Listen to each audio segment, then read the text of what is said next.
Hi everyone, welcome to the Creative Cove. My name is Michelle and thanks for joining me today on my channel. Today I wanted to show you a little video on how to make more messy scraps. This has been my little venture lately of using up different materials. So today I wanted to show you how to use a feather in your journal.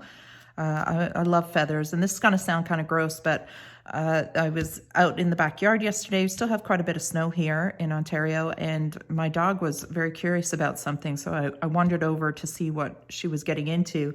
And a hawk had passed away somehow in my backyard. I'm not sure how, if he got tangled up in the tree or died of old age or whatever it might have been. I think he's a red-tailed hawk, maybe. He looked kind of young. Anyways, I don't know much about them, but they are quite common here. And he had died, so, but he was just so beautiful. I mean, you never get to see a hawk close up like that. And of course, his feathers were spectacular. So it's kind of gross, but I put him in a Ziploc bag and I put him in the freezer next to my kids' pizza pockets. And I just couldn't waste the specimen because he was just so beautiful. And of course he died naturally, I'm assuming, so no birds were hurt from the making of this video. So now I've clipped a few of his wings. I take him out of the freezer. Oh, that sounds so bad. And I clip a couple of his wings. So by now any parasites that were on him have died from the freezer. And I've of course washed them really quick. They still have the waterproof membrane on them, so they're still attached, but they're just so beautiful. And I thought, I can't just let them rot in the backyard. I have to take advantage of this situation. So I thought, how can I use these up in other ways than macrame or dream catchers and things like that? And I thought, I'm gonna try and figure out a way to incorporate them in my journal because I do love feathers. So I thought I come up with a way to sew them, since I'm into this messy scrap idea. And my messy scraps, if you haven't seen any of my other videos, is really just using up scraps of fabric, scraps of paper, any kind of things you have kicking around, like feathers or sketches or even stamps, whatever you have in your little repertoire, and sewing them all together, but not worrying about anything being straight. So you can see my sewing skills are terrible, but I don't care. It's just about having fun and incorporating all these different textures. So this one I just finished now, and I thought I'd make a video and show you how I do it. And the feather is not coated, so it's not 100% preserved. So I probably wouldn't make this a cover without putting some sort of protective coating on.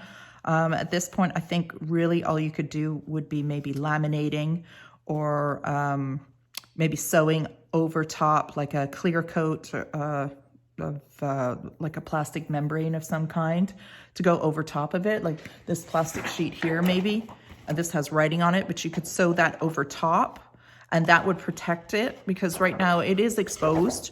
So it would work inside a journal where it's not being bashed around, but on a cover you definitely want to put a plastic cover over top of it to preserve it.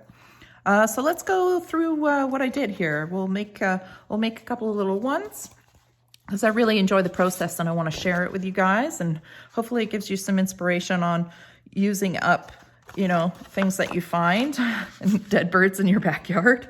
That sounds so bad. I'm sorry. But like I said, I couldn't waste him. He's just so pretty, or she, I don't know. And so he's still in my freezer, and he'll be there until I've used it all up. So I just cut around, again, messy scraps, not concerned about neatness. I just eyeball everything. I try to cut things as straight as I can, but I just like the idea of handmade. I don't want to stress myself about it being perfect. I like to say perfectly imperfect. So we'll do two. Let's do these two. I like the vintage look, so you'll have to forgive all my mess here. I like the vintage look, so I use this vintage photo distressed ink, and I used my trusty little, I don't know what this is called, a stamp, sorry. I got it off Amazon, and it's just kind of illegible writing. But what I like the look of is how it just vintages up coffee dyed paper. So this is my coffee dyed paper that I have. I use it all the time. I use it in my cookie sketches. I'm obsessed with the coffee dyed look. And then I like to darken the edges. And just rub the edges. You can use any colors here, obviously, whatever your style may be. Any bright feathers, or you can also paint on the feathers. And the possibility to just keep going and going. And I can't get enough of these messy scraps. I've collected quite a lot because they're just so much fun to make. So there's the base for these two. And you can pick which side you like. So maybe we'll do something a little bit more dark and dramatic on this side and keep it simple on this side. And then I just go into my scrap fabrics, whatever I've got. So I have this little piece of scrap linen here. And I like to rip it because I like the ruffled edges. And put that on there. And let's see, I've got this old curtain. That'd be kind of fun. Something a little different. So this one I don't think rips. I have to cut this one. And you just kind of incorporate all these different textures and layers. So I'm just going to cut a piece out. And a great way to use up scraps. So I find when I use up scraps, I create more scraps. The scrap battle is never ending. All right, let's just tidy this up a little bit. I know it's messy scraps, but make a little effort to be tidier. So, but you could leave it completely messy. It's that's the fun part. Just do what you do. There we go. So I've got this now. And I think I'll add another layer of fabric. So let's see what else I've got. I mean, you can add doilies, you can add anything you want. I've got this coffee dyed fabric here. That could be fun. And it's unironed, and it's definitely not straight. So this will be another layer, maybe on this one. Let's see. Yeah, I like that. And maybe trim it down just a little bit. And again, you can measure the size of your book and create the size that you need.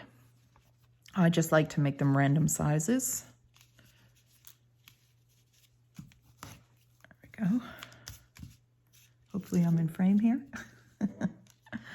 All right, let's try this one, and then we'll just put one more item back here. What else have we got? I've got this old pillowcase.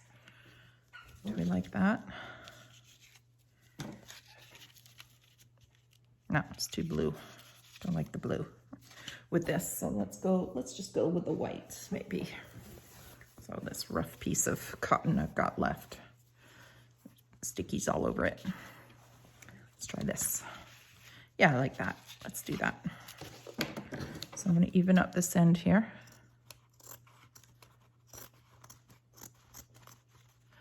I think I need to sharpen my scissors. Cutting through all this fabric lately has dulled them, I think. All right, I'll go here. This stuff I don't think rips. Oh, yeah, it does. There we go. Okay, nice rough edges, nothing straight. Put this on here, and then we'll put our feather on. And then what I do is I sew just a little bit because my stitching is wide, so I don't want to disturb the top of the feather. I just want to adhere a little bit of the feather with the stitching because, again, the thread just gives it even more texture. I'm going to move my sewing machine in, though you won't pretty much be able to see what I'm doing, I don't think, because I only have the overview cell phone here. So I want to make sure that I do get this relatively centered best I can. And then I'll feed it in my machine here. And I'm not a very good sewer. If you've seen my videos, anybody who does so well is probably cringing. All right, so I think I got it where I want it. And drop the foot. And then I'm gonna just zigzag stitch. So I'm sorry if my camera shakes, it's attached to the table.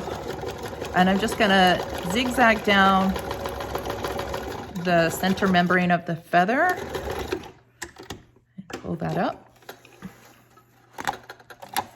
And it's attached. And again, it's just a nice little stitch. You could carry it all the way up, but again, I don't like to disturb the top of the feather.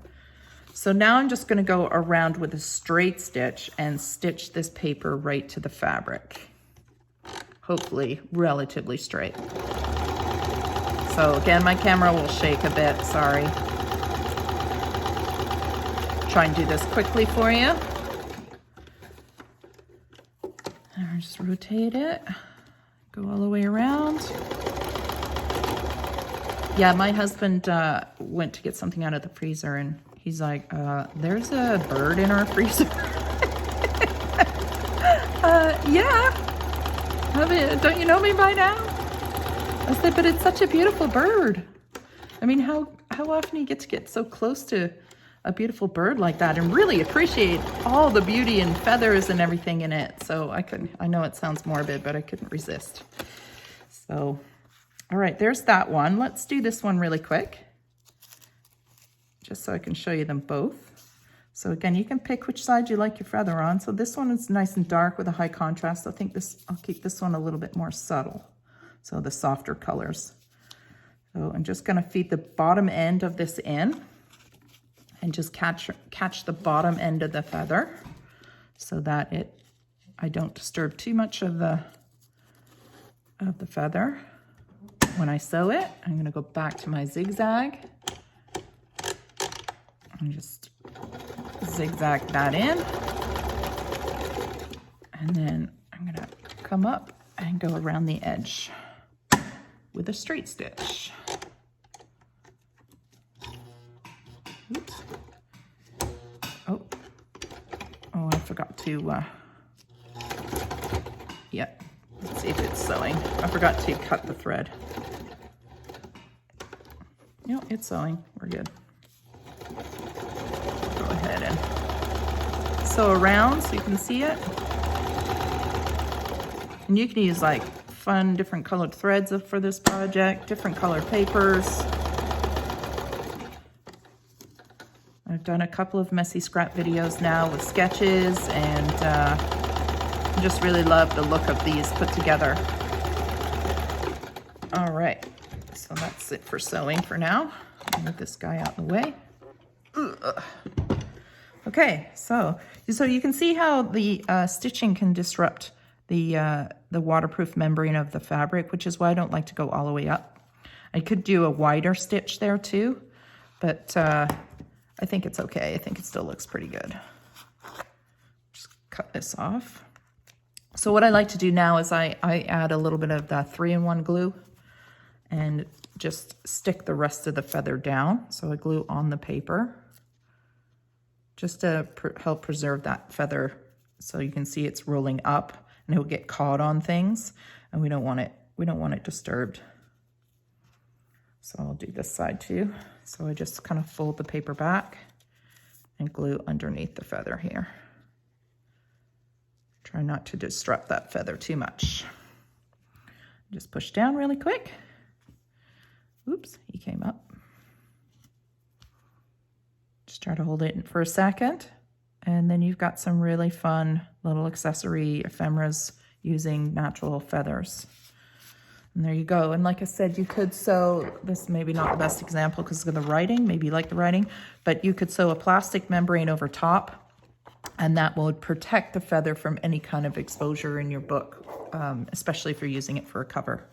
And it's that simple. And using up some fun, messy scraps, that's how I create these cute little messy scrap ideas for your journals. So if you like this idea, give it a try. If you like the channel, please subscribe, and hope to see you back here again. Have a great day, everyone. Bye.